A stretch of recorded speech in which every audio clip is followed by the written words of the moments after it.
In Saints Row 2 for the Xbox 360, a glitch was discovered that allowed players to break out of bounds and explore outside of the intended game map.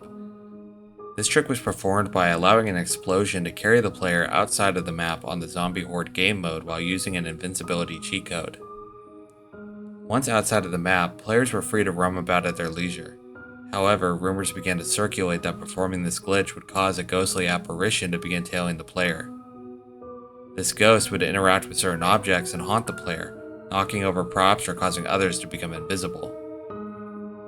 Eventually, the game will become distorted with bright lights outside and more items becoming invisible. These are the signs that the entity known as the Freezer will appear soon. The Freezer is a bright white humanoid figure that will stalk and eventually reach the player. Once the Freezer gets close enough to the player, the entire game will freeze and has to be restarted, hence the name. Once this has occurred, the game would become permanently inoperable. Players who attempt to restart the game would find that it would just freeze past the title screen. This story was thought to be nothing more than an urban legend, but it's actually true. A YouTuber named Mr. Saint Godzilla 21 has compiled much footage and information about the Freezer, which is where the majority of information on this being comes from. The explanation for this is that it's a glitched version of the player character's shadow that will cause memory issues and lead to the game crashing.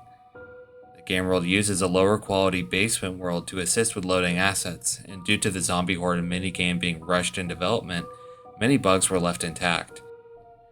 It was also discovered that the Freezer primarily appears on early generation Xbox 360 consoles and is unlikely or even impossible to spawn on PC or newer generation hardware.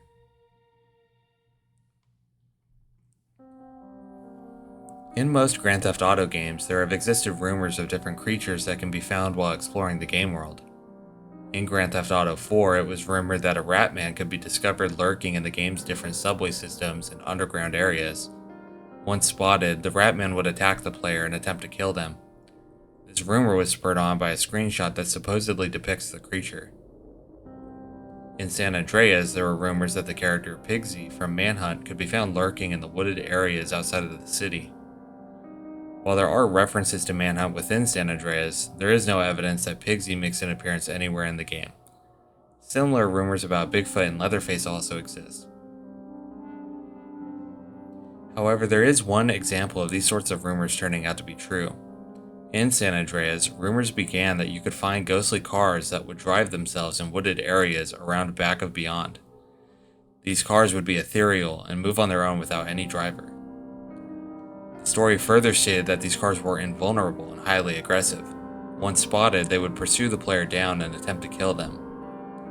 What was found is that these cars really do exist in the game. A bug caused by the game spawning these cars on hills in the surrounding areas would cause them to roll down the hill and give the illusion that they were driving by themselves. Rockstar later would add many references within GTA 5 and Red Dead Redemption to mythical creatures such as aliens and Bigfoot, likely as a callback to these classic urban legends. In World of Warcraft, there exists a hidden area that was blocked off from player access for many years. In the area Deadwind Pass to the southern and eastern kingdoms, you can find a crypt just behind the Tower of Karazhan. Karazhan and Deadwind Pass are both eerie areas known for curses, evil creatures, and the undead.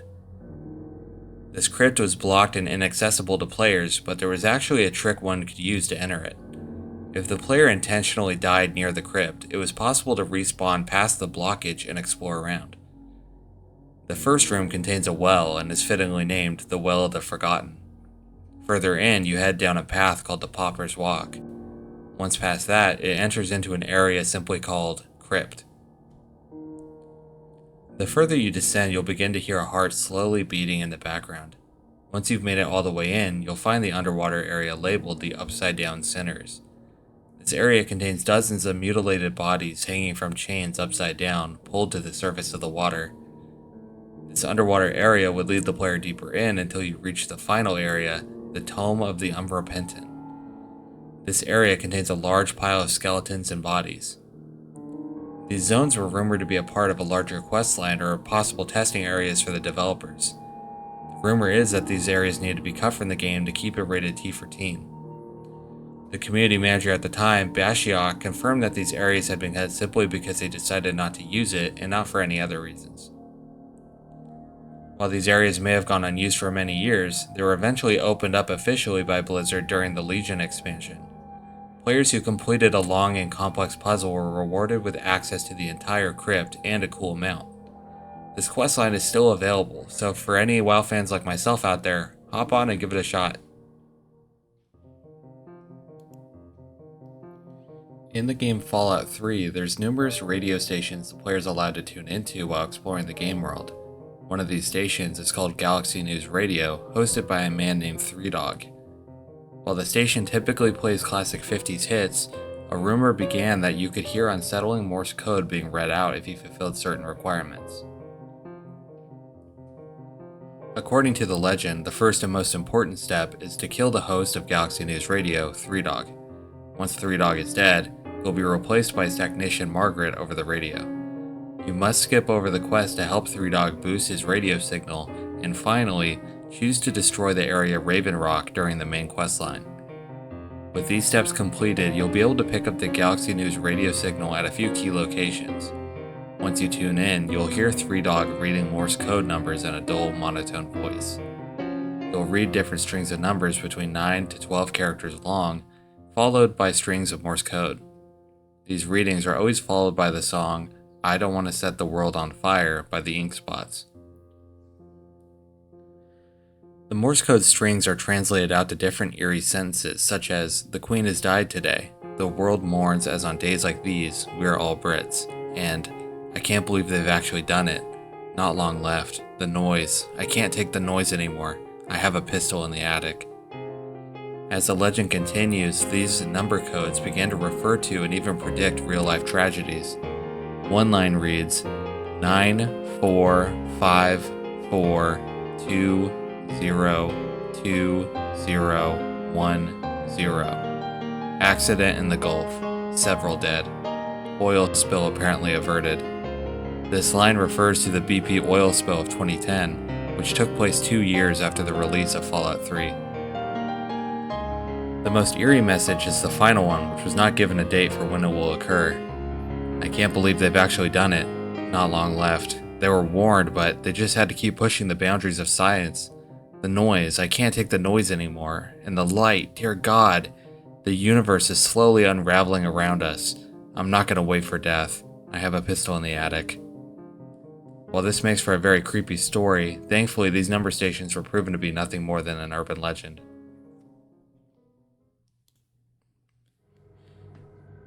In Call of Duty World at War, on the zombies map Shinonuma, there's a hanging body of a man named Peter McCain in the first building the player starts in. This body has physics and will sway when shot at or when large explosions occur. Eventually, rumors began that you could cause Peter's body to fall, and once it did, touching it would cause the player to die instantly. It turned out that these rumors were true, and you really could cause the body to fall. This was performed by throwing one grenade through the hole on the floor, and another grenade precisely at a box which would bounce into the hole at a different angle. This would cause Peter's body to fall. The strange thing about this body is that touching it will cause the player to take damage and eventually die. However, instead of entering a down state like normal, the player will collapse and die completely and cannot be revived by other players. This causes the match to restart. When killed by Peter, the player will experience the death animation used for the campaign instead. Instead of the usual zombies down animation, the player will fall to their side as the screen fades to black and white. It has never been confirmed if this is just a glitch or a strange Easter egg. In the original Silent Hill, rumors existed that players could unlock a secret fifth ending. As the legend goes, the player would need to complete the game with a 9 out of 10 ranking or higher to unlock the ending. Once you've completed the game with that ranking, the next playthrough would make the secret ending possible. The player would then need to obtain the glucose and distilled water from the school and use them to blow open the doors into the hospital parking lot. From there, they could use a can to obtain gas from one of the cars in the gas station area. The player would bring that back to the ambulance discovered in the hospital parking lot, which would trigger the secret fifth ending. In this ending, players would drive the ambulance out of town after picking up Lisa from the hospital. While this rumor is not true, it stands as a very old and classic urban legend dating back to the 1999 GameFAQ message boards. If you have any urban legends or creepypastas that you'd like to see on the channel, please let me know in the comment section, or if you have any input or suggestions for the channel whatsoever. But that's going to be all from me, guys. Thank you so much, and please look forward to my next upload. Thank you, and have a wonderful day.